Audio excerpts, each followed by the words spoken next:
છેલ્લો અને પાંચમો મુદ્દો ગુજરાત વિધાનસભામાં કુપોષણનો મુદ્દો આજે ગરમાયો હતો। મહિલા અને બાળ વિકાસ વિભાગના પ્રશ્નો દરમિયાન ધારાસભ્ય જિગ્નેશ મેવાણી અને મનીષા વકીલ વચ્ચે ઉગ્ર દલીલો જોવા મળી હતી। રાજ્યમાં કુપોષણ ઘટાડવાના સરકારના દાવાઓ વચ્ચે કેટલાક જિલ્લાઓમાં મોટી સંખ્યામાં બાળકો કુપોષિત હોવાના આંકડાઓ સામે આવતા ગૃહમાં તીવ્ર ચર્ચા થઈ હતી। મહિલા અને બાળ વિકાસ મંત્રીએ સ્વીકાર્યું કે કેટલાક વિસ્તારોમાં હજુ પણ કુપોષણની સમસ્યા યથાવત છે।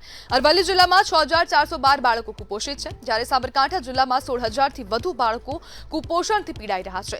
એક તરફ સરકાર રાજ્યને કુપોષણ મુક્ત બનાવવા માટે દાવા કરી રહી છે, ત્યારે બીજી તરફ ગૃહમાં સામે આવેલા આંકડા જમીન સ્તરની હકીકત દર્શાવે છે। આ આંકડાઓ સામે આવતા વિધાનસભામાં કુપોષણ મુદ્દે ચર્ચા તેજ બની હતી અને હવે જિગ્નેશ મેવાણી દ્વારા પણ સરકારને ઘેરવાના પ્રયાસો કરવામાં આવ્યા હતા અને કુપોષણનો મુદ્દો રાજ્યમાં છેલ્લા ઘણા સમયથી ચર્ચાનો વિષય રહ્યો છે, કારણ કે હવે સરકાર એક તરફ કહે છે કે રાજ્યમાંથી કુપોષણ હવે ઓછું કરવાના પ્રયાસો કરવામાં આવી રહ્યા છે, છતાં પણ ક્યાંક ને ક્યાંક જે આંકડાઓ સામે આવ્યા છે અને સરકારે આ જે આંકડા છે તે ગૃહમાં રજૂ કર્યા છે અને તે આંકડા સ્પષ્ટપણે દર્શાવે છે કે આપણા રાજ્યમાં કુપોષણની સ્થિતિ હાલ શું છે।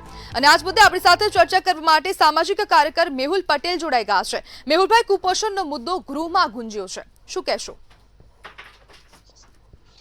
ગુજરાતમાં વિકાસની વાતો કરવામાં આવે છે, પરંતુ આપણા રાજ્યમાં હજારો બાળકો કુપોષિતનો શિકાર બને છે। એનું મુખ્ય કારણ છે ખોરાક, કે દરેક ચીજ વસ્તુમાં મિલાવટ આવે છે।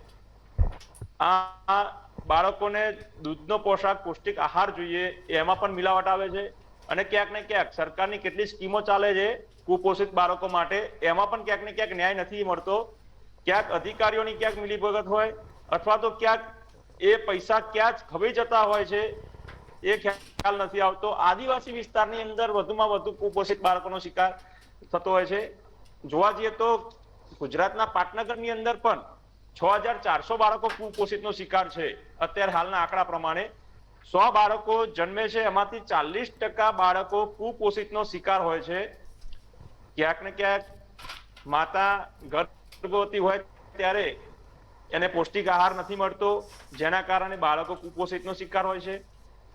આંગણવાડીઓમાં જોઈએ તો આંગણવાડીની અંદર પણ બાળકોને જે ભોજન આપવામાં આવે ત્યારે એ ભોજનની અંદર પણ ક્યાંક ને ક્યાંક કેટલી વખત કમ્પ્લેનો આવતી હોય છે। એના કારણે પણ ગરીબ બાળકોને શુદ્ધ શાકાહાર ભોજન મળતું નથી। એના માટે પણ જવાબદાર છે ક્યાંક ને ક્યાંક સરકાર। મેહુલભાઈ, હાલ જે રાજ્યમાં સ્થિતિ જોવા મળી રહી છે કુપોષણને લઈને અને સરકાર તરફથી જે પ્રયાસો કરવામાં આવી રહ્યા છે કુપોષણને લઈને, તો આપને શું લાગી રહ્યું છે કે ગુજરાત કુપોષણ મુક્ત બનશે? ગુજરાત બની શકે છે, કુપોષણ મુક્ત બની શકે છે, પણ એના માટે સરકારે સક્રિય થવું પડશે।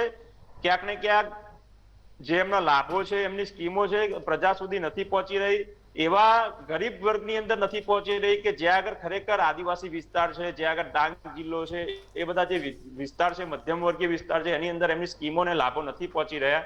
ત્યાં આગળ સરકારે ક્યાંક જોઈને અધિકારીઓને સક્રિય કરવા પડે અને ત્યાં આગળ સુધી એમનો લાભો પહોંચે એવું આયોજન કરવું પડે અને નાના બાળકોને ખાસ કરીને ખાવાની ચીજ વસ્તુઓ સારી ગુણવત્તાવાળી મળે એના પર એમનું ધ્યાન આપવું જોઈએ। જી બિલકુલ મેહુલભાઈ, જોડાવા બદલ આપનો આભાર।